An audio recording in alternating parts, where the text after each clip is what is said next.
Hello YouTube family, Shri शिवाय नमस्तुभ्यम। कैसे हैं आप सब? मैं आशा करती हूँ कि आप सब अच्छे होंगे और जिस भी स्थिति में होंगे अपनी पढ़ाई को कर रहे होंगे। तो आज मेरी मॉर्निंग हो गई थी 3:17 या 18 कहिए। मैं आपको अभी रियल टाइम सर्च करके बताती हूँ। ये देखिए, ये रियल टाइम है। 3:12 पर मेरी मॉर्निंग हो गई थी। फिर मैं फ्रेश वगैरह होके मुंह हाथ धुलकर अपनी स्टडी करने के लिए आ गई थी। जैसा कि मैंने पहले आपको बताया, मुझे कोई भी हैबिट नहीं रहती, ना पानी पीने की, ना चाय पीने की। मैं सीधा उठती हूँ, उठने के बाद मुंह हाथ धुले और सीधी स्टडी करने के लिए बैठ जाती हूँ। यहाँ पर आज मेरे फर्स्ट स्लॉट में मैंने करंट अफेयर्स की क्लास ली थी गौरव सर की। जैसा कि आपको मालूम है, कल संडे था और कल उनका पूरा सितंबर माह का रिवीजन करवाया था, तो कल मैंने उनकी क्लास नहीं ले पाई थी। इस वजह से आज मैं उनकी क्लास ले रही थी, क्योंकि ये बहुत अच्छा पढ़ाते हैं, इसलिए मैं इन्हीं को ज़्यादा प्रेफर करती हूँ करंट अफेयर्स के लिए। मैं कोई नोट्स नहीं बनाती, ना मैं कुछ लिखती हूँ, मैं बस वही पढ़ती जाती हूँ। जैसे उसमें एक क्वेश्चन था कि हाल ही में वित्त मंत्रालय के व्यय विभाग में महालेखा नियंत्रक का पदभार किसने ग्रहण किया है? तो टीएसए कल्याणी। यानी जो नए नए ज्वाइनिंग होती है वो अवश्य पेपर में पूछी जाती है, तो हमने वही पढ़ा था। एक क्वेश्चन और था कि जो भारतीय पहल है वो किसने लॉन्च की है, यानी किस विभाग के द्वारा लॉन्च की गई है? तो ये एपिडा एक जो कंपनी है उसके द्वारा लॉन्च की गई है। इस प्रकार मैंने अपनी करंट अफेयर्स की क्लास पूरी कर ली थी और करंट अफेयर्स की क्लास 1 घंटे की मिनिमम थी। 1 घंटे की क्लास करने के बाद मुझे अभी डेली रूटीन के वर्क करने में टाइम था, तो मैं अपना दूसरा स्लॉट करने के लिए बैठ गई थी। क्योंकि जब करंट अफेयर्स की क्लास हो जाती है तो मन को एक संतुष्टि हो जाती है कि हाँ, मेरा जो डेली का करंट है वो कवर हो गया। उसके बाद मेरी दूसरी स्टडी में मैंने जीके जीएस में एक हिस्ट्री का टॉपिक है सल्तनत काल, जिसमें सबसे इम्पोर्टेंट है दिल्ली सल्तनत। तो मैंने दिल्ली सल्तनत के बारे में पढ़ा था। मैं जीके जीएस आपको पहले भी बता चुकी हूँ कि लूसेंट की जो जीके जीएस की बुक है मैं उसी से कवर करती हूँ, क्योंकि उसमें बहुत अच्छे से दिया होता है और उससे पढ़ने से आपका सारा डाउट क्लियर हो जाता है। पहले आप जीके जीएस की बुक जो आती है लूसेंट की थ्योरी वाइज उससे पढ़िए, उसके बाद आप उसके जो क्वेश्चन वाइज भी आती है उसी से पढ़िए। मैं तो हमेशा उसी से ही पढ़ती हूँ। तो मैं दिल्ली सल्तनत के बारे में पढ़ रही थी, जिसके जो एक आध दो क्वेश्चन है वो मैं आपको बताती हूँ।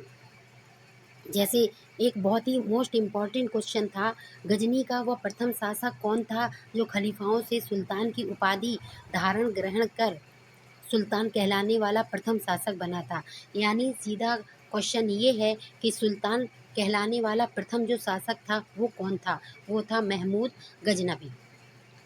अगला क्वेश्चन था, महमूद गजनबी के सभी आक्रमणों में सर्वाधिक जो महत्वपूर्ण आक्रमण था वो कौन था? वो तो मुझे लगता है ज़्यादातर सभी विद्यार्थी जानते होंगे। वो आक्रमण था सोमनाथ के मंदिर पर आक्रमण। उसी क्रम में एक क्वेश्चन और था जो मुझे बहुत इम्पोर्टेंट लगा। जैसे आगरा नगर की स्थापना किसके द्वारा की गई थी? तो सिकंदर लोदी के द्वारा आगरा नगर की स्थापना की गई थी। एक क्वेश्चन और था, क्योंकि मुझे ये लगता है कि जो भी मोस्ट इम्पॉर्टेंट क्वेश्चन हो वो मैं आपके साथ शेयर करूं। तो वो क्वेश्चन था कि दिल्ली का वो कौन सा सुल्तान था जिसकी मृत्यु चौगान अर्थात पोलो खेलते समय हो गई थी? तो वो था कुतुबुद्दीन ऐबक। इस प्रकार मैंने अपने जीके जीएस में जो सल्तनत दिल्ली सल्तनत है उसका भी चैप्टर पढ़ लिया था। मतलब अभी मुझे पूरा कंप्लीट नहीं हुआ था और मेरी मिनिमम यहाँ पर 2 घंटे की पढ़ाई हो चुकी थी। आज मैंने अपनी वॉच भी लगा रखी थी। वॉच से ये क्लियर हो जाता है कि हाँ, मैंने पर पढ़ाई की है तो पूरी कितनी की है, तो इससे मुझे ये पता भी चल जाता है। इस प्रकार मेरी पढ़ाई कंप्लीट हो गई थी और 5 सवा 5 के समथिंग का टाइम था। मैं आपको अपने बाहर का नज़ारा दिखा रही थी। अभी थोड़ा बहुत अंधेरा था, लेकिन मुझे काम भी करने थे, तो मैंने कहा चलो अब अपनी डेली रूटीन के वर्क में लग जाती हूँ। क्योंकि अगर हम इधर लेट कर देंगे तो हमारा काम फिर आगे और लेट होता चला जाएगा। नहा धोकर मैं यहाँ पर अपना खाना बनाने आ गई थी। अभी मैंने अपना चूल्हा नहीं जलाया था क्योंकि आज मेरे बेटे को स्कूल जाना था और उसने कहा था आज मुझे आप पराठा बना देना। तो मैं उसी के लिए ये पराठा बना रही थी और वो कह रहा था कि पराठे के साथ मैं अचार ले जाऊँगा, सब्ज़ी वग़ैरह नहीं ले जाऊँगा। तो मैंने उससे कहा चलो ठीक है, जब तक आप रेडी हो तब तक मैं आपका लंच प्रिपेयर कर देती हूँ। तो लंच में मैं उसके लिए पराठा ही बना रही थी। मैं हमेशा पराठा छोटा ही बनाती हूँ। सब लोग कहते हैं, वो भी कहता है कि आप बड़े क्यों नहीं बनाती? मैंने कहा स्कूल में सब बच्चे खाते हैं, जब सब लोग साथ में लंच करते हैं तो अच्छा नहीं लगता। इसलिए मैं हमेशा उसको छोटे-छोटे काउंट करके या जब वो कहता है 4 या 5 के समथिंग पराठे रख देती हूँ। इधर मेरा सारा काम भी फिनिश हो गया था और मैं अपनी इधर स्टडी के लिए आ गई थी। मेरी सेकंड स्लॉट की स्टडी में उधर मेरी 2 घंटे की पढ़ाई हो गई थी और इधर मुझे 1 डेढ़ घंटे का टाइम मिल गया था, तो मैं पढ़ने के लिए फिर से बैठ गई थी। क्योंकि जितना भी टाइम मिले उसी टाइम में हमें पढ़ना चाहिए। ये नहीं सोचना चाहिए कि अब मुझे आधा घंटा मिला है या 15 मिनट तो मैं कैसे पढूँ। जैसे भी पढ़ो, ये आपकी लाइफ़ है, आपको कैसे मैनेज करना है ये तो आप ही जानते हो। इसलिए मैं बिना सोचे समझे जितना भी टाइम मिलता है पढ़ने के लिए बैठ जाती हूँ।